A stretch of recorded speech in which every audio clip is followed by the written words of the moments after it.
নমস্কার। প্রথমে সবাইকে জানাই শুভ দীপাবলির শুভেচ্ছা অভিনন্দন।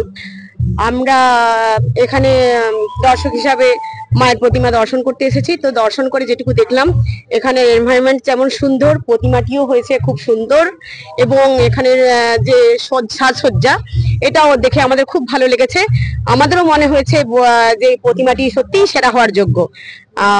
সেই জন্য খুব ভালো লাগলো। আর ধন্যবাদ দিই আপনাদের সেরা সেরা করার জন্য এই প্রতিমাকে। আপনাদেরকে আরো একবার আমরা শুভেচ্ছা এবং অভিনন্দন জানাই। হ্যাঁ, প্রতি বছর আসি। আমরা টাউনশিপেই বাসিন্দা, আমরা এখানকার বাসিন্দা। আমরা যবে থেকে এখানে পুজো প্রতিষ্ঠা তবে থেকেই আমরা আসি, এবং আমাদের খুব ভালো লাগে, এই দিন এনজয় করি। হ্যাঁ, আমার নাম সুলেখা মাইতি চক্রবর্তী, মহিষাদল গার্লস কলেজের অধ্যাপিকা।